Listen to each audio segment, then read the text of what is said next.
Segunda media hora del programa, estamos hablando de las semejanzas y las diferencias de lo que fue Octubre Negro del 2003 y Octubre Negro del 2019. Estos dos octubres que todavía nos han dejado con este octubre que nos ha dejado con el estrés postraumático. Hablábamos del protagonista, que es la policía, esa institución verde olivo que sin duda nos ha dejado referencias muy claras. Y tú querías acotar algo más en todo el análisis que hacíamos. Sí, justamente el tema que el 2003, en febrero del 2003, sí, la policía se rebela, sí, o sea, se subleva en la Plaza Murillo, cerca del UTOP, por el impuestazo que se había dado unos días antes. Entonces consideraba que se estaban atentando a sus intereses y a sus derechos. En cambio, en el 2019, la policía casi se ve forzada a tomar una posición ante el desborde de las manifestaciones que se han dado a nivel nacional. Pero además ante la pinchada que le daba la sociedad al ego de la policía, que había sido maltratado. Cuestionaban su dignidad, puesto que estaban en un papel prácticamente servil. El año 2003, la policía se agarró directamente a balazos con el ejército en la Plaza Murillo, con muchas bajas. En el 2019 veíamos a la policía en un papel auxiliar de llevar, no sé, hasta pollos. Y eso ha generado indignación en la policía, y se ha visto también un tema que es importante mencionarlo, el tema del famoso bono que les habrían dado y que habría sido de sus propios recursos. Bono lealtad. El bono lealtad, que ni siquiera algo que salía del TGN, sino que era parte de su propio dinero, de sus aportes. Entonces eso también los policías han pretendido jugar con la inteligencia y sus intereses, entonces ellos ya se han dado cuenta y los factores ya los han empujado a tomar una posición. ¿Te acuerdas que en 2003, otra cosa que me gustaría recordar, hubieron varias bajas de policías? Sí. Varias bajas. En esta ocasión han habido dos, creo, ¿no es cierto? 2 o 3, pero en el 2003 hubieron muchos policías muertos. Era increíble llegar a Plaza Murillo y ver que se estaban disparando del UTOP a Palacio, entre militares y policías se disparaban. Ese fue uno de los momentos más dramáticos de nuestra historia. 15 años atrás, la policía y el ejército se estaban disparando sobre el Palacio de Gobierno. Y como tú mencionas, Verónica, había muertos por doquier, de las fuerzas del orden. Correcto. Entonces Entre había ellos, una falta de institucionalidad, y que ya era una muy mala señal de la falta de cohesión y de mando de Gonzalo Sánchez de Lozada. Bueno, esta historia ahora, el 2019, es completamente diferente, porque vemos policías y militares, y ahí incorporo este nuevo actor que son las Fuerzas Armadas. Las Fuerzas Armadas del 2003 versus las Fuerzas Armadas del 2019. Hazme una comparación, por favor. En el 2003 tenemos unas Fuerzas Armadas que estaban pretendiendo hacer o cumplir un rol constitucional. Siempre he considerado un error que Gonzalo Sánchez de Lozada no adoptó las medidas correspondientes para que ese ejército, para que las Fuerzas Armadas salgan con todas las garantías necesarias para cumplir una determinada labor. En este caso, el 2003, siendo objetivos ya alejados por el tiempo, tenía que haber dictado un estado de sitio para utilizar correctamente a las Fuerzas Armadas. No lo hizo, y significó determinación de responsabilidad penal sobre los comandantes de las tres fuerzas. Están pagando 15 años de cárcel en este instante. Así es, siguen detenidos. El 2019... la noche dramática del 11 de noviembre, cuando la gente pedía a gritos la salida de las Fuerzas Armadas, porque la policía había sido rebasada, los comandantes, y más que los comandantes, que yo tengo entendido, los coroneles y algunos generales, prácticamente obligaron al Estado Mayor a que tome una determinación. Pero necesitaban el respaldo de lo que es la LOFA, y lo que se interpretaba por la Constitución como tal. O sea, se nota que aprendieron la lección, ¿no es cierto? Porque ¿quién les pidió que salieran?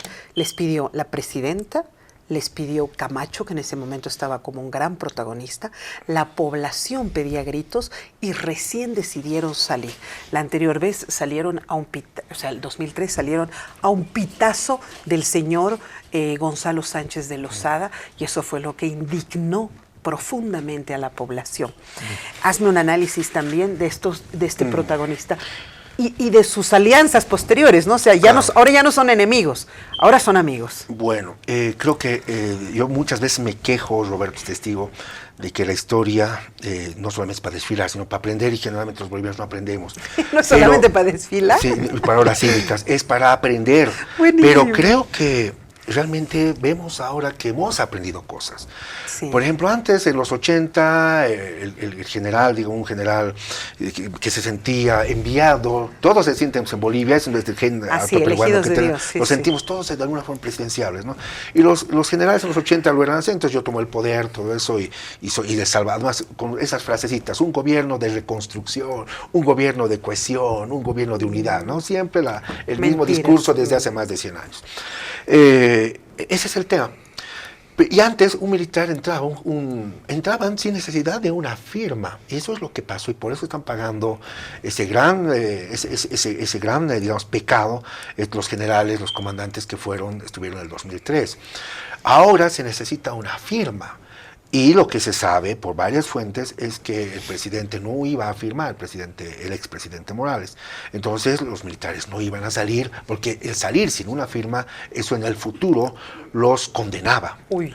Entonces, eso de no firmar, creo que se hizo en el gobierno de Carlos Mesa, si no me equivoco. De Carlos Mesa. Creo que es una de las grandes cosas del gobierno de Carlos Mesa que hay que analizar. Es que ahora, no, o sea, hay un mecanismo para cuidar tanto al gobierno y sobre todo cuidar a las Fuerzas Armadas, por decirlo de alguna forma, que no sean prostituidas, digamos, en este tema de querer los gobiernos utilizarlos para quedarse en el poder. Entonces, nadie firmó, y por eso es que las Fuerzas Armadas al final, hay otra historia novelesca, que eso con el tiempo se sabrá, pero es que deciden no salir a reprimir al pueblo que se estaba levantando contra el fraude y contra el gobierno. Esa es la gran diferencia 2003 correcto, y 2019, correcto. Como decía Verónica, y también tú lo refrendas. El 2003, al primer pitazo, Así es. salieron, Ah. y no salieron con un instrumento. Además, en ese instante salieron a acribillar en el alto, acribillar en el alto a nuestros aymaras. Eso fue una cosa impresionante. O sea, fue impresionante porque ni siquiera hubo el criterio de emitir lo que es, o sea, constitucionalmente el estado de sitio dentro de esa constitución, de la que estaba vigente en ese tiempo. En esta ocasión, en el 2019, es la población la que ha sido prácticamente como un clamor frente a lo que iba a venir, los saqueos, la destrucción, el terror que se ha visto el 10 y el 11 de totalmente diferente. O sea, noviembre. Quienes aquí más habían aprendido la lección habían sido los militares. Oye, interesante. Los militares y mucha otra gente, ¿no? Vuelvo a decir, los protagonistas, la policía, ellos son actores fundamentales, pero como nunca antes, yo estaba tratando de revisar históricamente desde 1826, cuando se produce por primera vez una primera revuelta, alzamiento en Bolivia, 1826, no existe algo parecido a lo que ha pasado, lo que toda la sociedad, en todos los niveles, se han sumado a esto, que en principio era hacer unas nuevas elecciones. Hay una cosa muy parecida a lo de Gonzalo Sánchez de Lozada, ¿no? Que al principio está el gobierno tirando la cuerda. Primeramente era ¿cómo se va segunda vuelta. Gonzalo Sánchez de Lozada luego era los pedidos económicos, y después él decide derogar, pero ya era tarde. Después le dicen, después le dicen que levante las Fuerzas Armadas del Alto, tampoco lo hacen. Claro. Y después al final le piden que renuncie. Los gobiernos, claro, es que es progresivo. Además, los gobiernos tienen esa campana de cristal, ese entorno que no le deja ver sus hombres. Pierden contacto con la realidad. Y le dicen, siga lo que le pasó a Villarruelas antes de que lo cuelguen. No, usted siga, señor presidente, siga. Después todos se escapan y a la larga se dan cuenta que lo que han hecho. Ya quieren arreglar las cosas. No, vamos a ir segunda vuelta, hablemos, Evo Morales.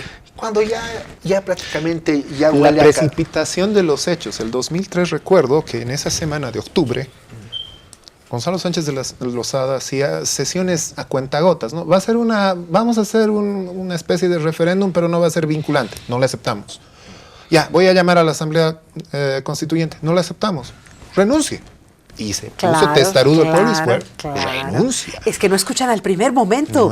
No escuchan al pueblo el primer momento. Pero hubo un factor. Y al pueblo boliviano, sí, ojo. Pero el pueblo boliviano es muy diferente a otros pueblos, ¿no? Mira Venezuela, por ejemplo. Claro, ¿por qué? Porque el pueblo boliviano, desde niños somos altamente, yo alguna vez criticaba, pero creo que hoy día más bien es una bendición, somos altamente políticos. Y me doy cuenta que es bueno ser político, es bueno hablar de política en la mesa, en la sobremesa, con los amigos. ¿Por qué? Porque tenemos la otra opción de estar como Venezuela 60 años, drogados con telenovelas venezolanas y reinados de belleza, y el resultado es ese. Nosotros, como estamos en Bolivia permanente, es diferente desde los doctorcitos de Charcas, y un elemento, hablando de ¿no? política. Particularmente los occidentales. Y uno se preguntaría en este momento, porque particularmente los occidentales y los paceños en específico, somos totalmente dedicados a la política. Pero la pregunta sería, ¿y qué pasó con Santa Cruz, que también detonó esto? Bueno, pues, señores, nos guste o no, hay una inmensa cantidad de paceños que se ha ido a vivir a Santa Cruz, y esa gente también respira política porque no dejaron de ser de aquí, de la sede de gobierno, y también se ha activado aquí. Pero sobre el cruceño de la nueva generación, vemos a Camacho, son políticos, o sea, a su forma de ser, regionales, mejor dicho, cívicos, esa es la palabra. Sí. Y como Pumari también. De los cívicos, entonces, ¿no? fue una suma de varias cosas, ¿no? Sí. Pretender que ahora algunos personajes que fueron importantes, protagónicos en las jornadas de octubre del 2019, quieran o ya que actúen como queramos o queramos poner nuestras esperanzas en ellos, creo que es muy tonto. Son personajes que en su momento son fichas, son engranajes que ayudan. Un Germán Busch es importante en la Revolución Nacional. Él no vio la Revolución Nacional. Un Kerensky, son importantes elementos que son importantes para procesos. Así es. No es que ahora tienen todos que terminar siendo presidentes, no. Entonces creo que ahí es donde tenemos que madurar en el análisis. Pero en este aspecto sería solamente puntualizar algo muy importante. Tal vez un poco discrepo en lo del golpe de Estado, ¿no? Yo creo que el 2003 y el 2019 hemos tenido un legítimo alzamiento popular. Pero un pueblo que se ha levantado. No deja de ser un golpe. Yo tal vez no comparto ese criterio, porque un golpe militar, yo manejo parámetros más tradicionales, que es la irrupción. Claro. En este instante hemos tenido algo que se les ha salido a los dos mandatarios, a los dos señores, ¿no? De las manos. Y el pueblo se ha eclosionado. El Alto, el 2003, tuvo la visión de observar que había testarudez en muchos de los colaboradores de Sánchez de Lozada por el tema del gas. Y en el caso del 2019, no se respetaba el 21F, han venido los resultados de la OEA, y ha sido una suma de todas las cosas que ha terminado por hacer estallar a la población, incluyendo a Santa Cruz. Sí, lo del domingo, ¿no? Lo del domingo, porque si la OEA daba, leía en jueves, día de la semana. Ya lo sabían el sábado. No había el efecto. La caída de Villarroel fue domingo desde la mañana. Así es. Es lo mismo. Se lanza a las 6 de la mañana, ya la prensa ya está inundando con todo lo que es las declaraciones de la OEA, el informe preliminar. Claro. Y es como que tienes, bueno, igual fue tengan este domingo para hacer. Oye, claro, dime, la caída de Villarroel fue en domingo, porque parece que el pueblo el domingo tiene todo el tiempo del mundo para tirar tu gobierno. Atención. Ya se ha repetido ese patrón, caídas de gobiernos en domingo. Ahora, y todo empieza el domingo, porque el 2003, todos los muertos y toda la situación de octubre, domingo. El ametrallamiento había sido en el sábado, sí, y el domingo. El domingo. Me encanta cómo ellos lo disfrutan. Ahora.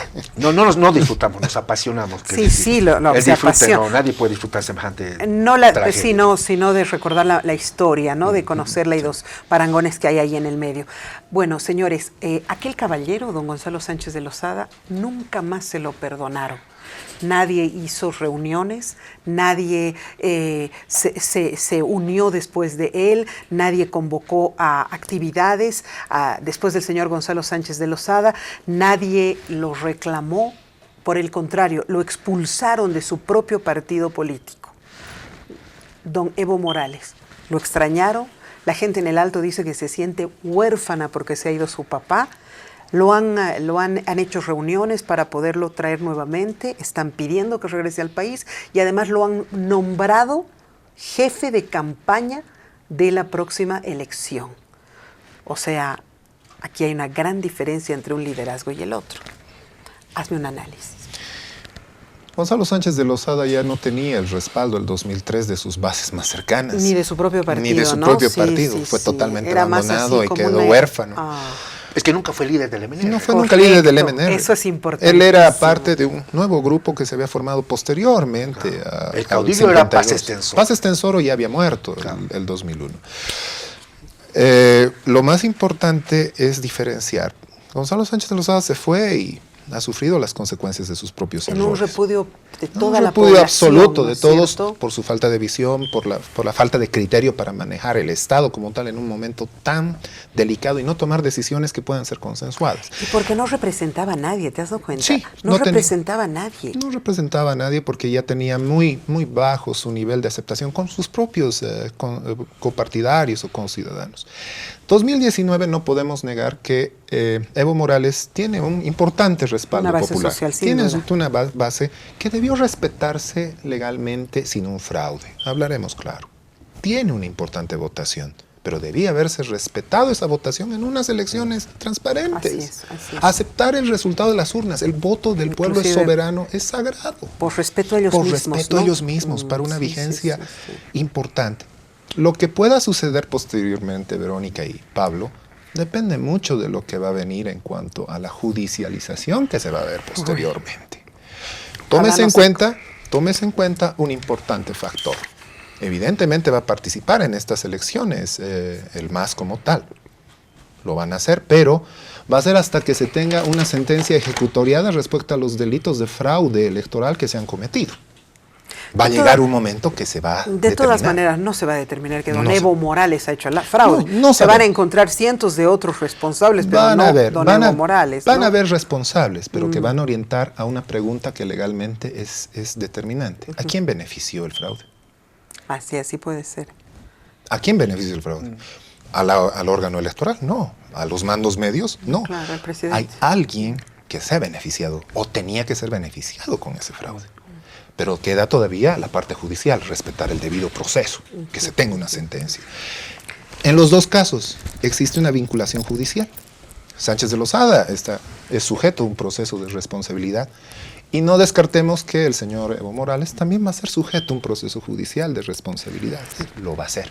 Seguramente. Bueno,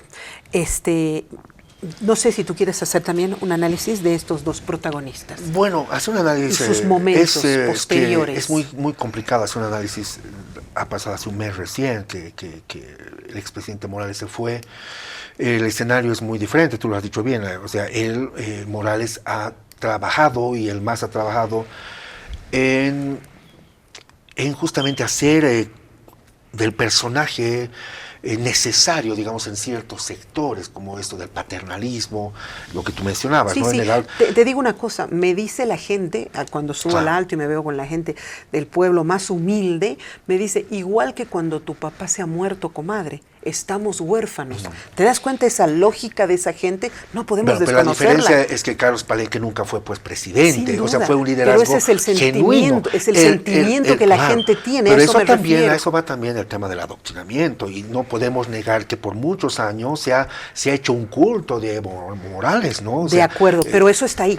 No puedes negarlo, no puedes, por mucho que nosotros intelectualmente le demos todas las explicaciones, esto es un adoctrinamiento. Pero con educación, con conocimiento. Por ejemplo, en el Alto habían, yo sé, de fuentes primarias, que había gente que estaban con miedo, nos van a quemar la casa. Por un lado, dirigentes que amenazaban. ¿Cuándo calma esto? Cuando los dirigentes son detenidos. Sí. Y otra cosa, por ejemplo, también, por el otro lado, yo me metí en un caso, familias que vivían, por ejemplo, en Río Abajo, en Palca, sacando sus productos, huevos, o sea, familias de clase media sacando para su leche, para sus guaguas, llegaban los comunales y les hacían dejar, no puedes llevar esto. Tú alimentas. Claro, una dictadura absoluta. O sea, de ambas partes el tema de... Pero, o sea, ha sido un gobierno que se fue. Autoritario, autocrático, eso no se puede negar, tenemos que decir las cosas como son, y obviamente estos resabios que quedan todavía tienen pues esa idea autocrática, violenta, ¿no? Que obviamente con el tiempo y el decantar veremos qué pasa. El escenario para mí es mucho más complicado porque ya se viene un tema internacional. Hablamos de la huipala, por ejemplo. La huipala evidentemente es un símbolo de los pueblos originarios, nos guste o no, es así. Pero resulta que hoy día la huipala está siendo utilizada, mal utilizada, por la gente del Foro de Sao Paulo. Entonces, la huipala está... En Argentina claro, la gente del Foro de Sao Paulo usa ahora eso, que originalmente no tenía nada que ver con la cuestión de reivindicaciones políticas, socialistas o comunistas o lo que quieras, o lo que era la Cuarta Internacional, pero ahora se está utilizando. Entonces vamos a tener en Bolivia unas arremetidas del exterior muy fuertes. Argentina, ojo, tomar nota, Argentina va a ser fundamental, importante las noticias que se van a venir en poco tiempo. Ahora hay algo muy importante que hay que ver en este parámetro, ¿no? Veo estas dos fotografías juntas y Evo Morales tenía como fin terminar lo que era Gonzalo Sánchez de Lozada y al final han terminado de la misma manera. Y es que, ¿sabes qué? No está bien. Yo siento que haber tenido un presidente originario, haber tenido un presidente de origen aymara, quechua, era una gran reivindicación como pueblo.